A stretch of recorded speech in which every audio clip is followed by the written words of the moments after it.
Una mo nga Diyos, yan nga kagabion Ginoo, among gikauban karon ang imong alagad, ang imong pinalanggang anak, si Tatay Nolan, nga nagasaulog siyang ika-83 sa mga katuigan. Ginoo, nasayod kami nga may Dios. Nga kanunay nagmatinagdanon.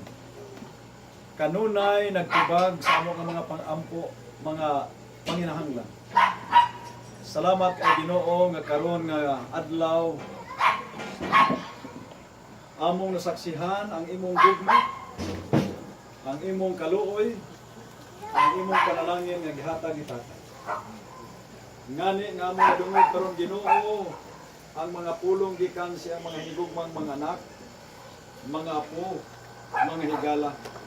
Nga diin si Tatay nagapaningkamot sa pagsunod sa latid nga imong gipakita kaniya.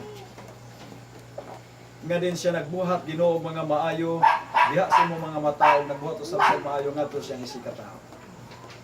Ako karon Ginoo maghangyo kanimo nga ikaw magapanalangin kaniya. Dugan pang katuigan siya nga kinabuhi.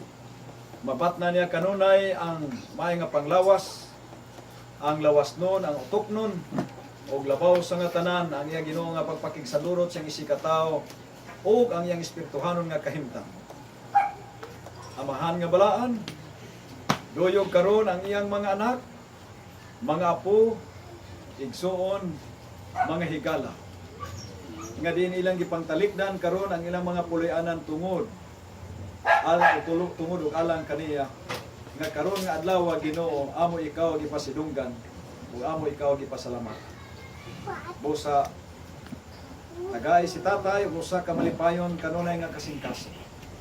Usa ka malinawon nga unahuna ug makapadayon sa Ginoo sa iyang kinabuhi nga buotan, sa iyang pagpangalagad kaniya nga mahimo siyang usa ka paningingnan dili lang sa mga anak, mga apo o bisan pa sa mga sa katalingman. Karon ako maghangyo usab nga kining pagkaon nga giandam sa iyang mga anak, mga apo. Itugot Ginoo nga kini nga pagkaon maghatag kanamo og nagakaigo nga paglawas among gikinahanglan. Sabay lumalipayon kami sa pag-alagad kanimo ug sa pag-alagad sa among isikataho.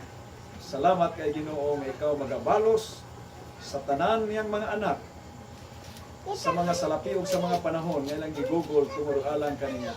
Kining tanan nga mga pag-ampo among gitugyan ug laman nga madawat sa bugtong nga ngalan Hesus nga among personal nga manlunas. Amen. Happy birthday Tatay.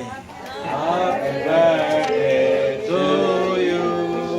Happy birthday to you. Happy birthday. Happy birthday. Happy birthday to you. Response si Tatay. Oh, Tatay, response Tatay. Ni ama ka. Response. Response ni Tatay.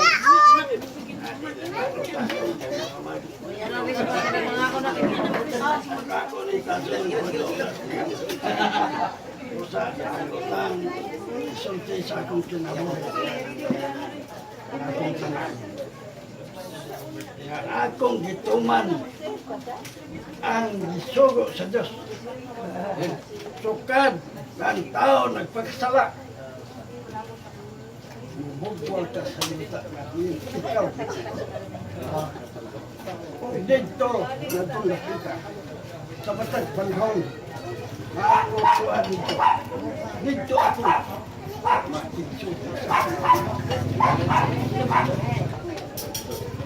dunay mga butang na usahay di na ko hanggang apan mutungha sa aking isipan. Maguna-una na lang ko nga magda akong papel o ballpen. Kay akong ijaklaon kay makalimtan man ako. Nagpahinundong ka na kanina. Ang mo, dunay espiritu. Namukong sa kanan. Wala na ko ni makuha sa eskwelahan. Wala na ko matuli sa ubang mga references. Wala. Sa ako lang nitungha ng espiritu. Ninungdong ako sa gisultis ko. Matag pusa ka na to. dunay supod ng hiyas. Ito ka ng hiyas sa kay Muslim. Naimog nang magamit kay gasa ka na nagyatag ka. Kay kung dili nimo ang gigasa, dili nimo ipahat ato sa uban.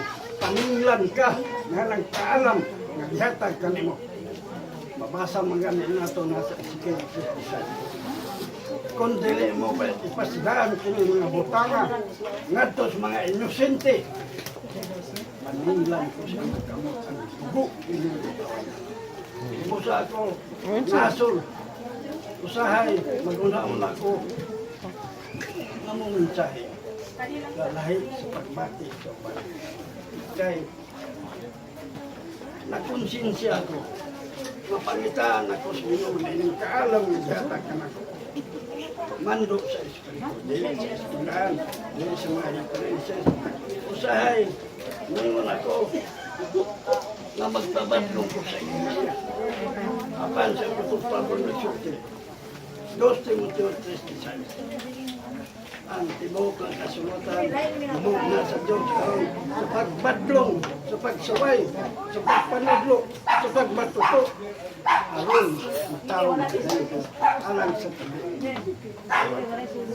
O sa mga kaisona yan. Aron na atong dalahan. Sa kanyo, atong taon, higotong narabat ng aling kita. Thank you.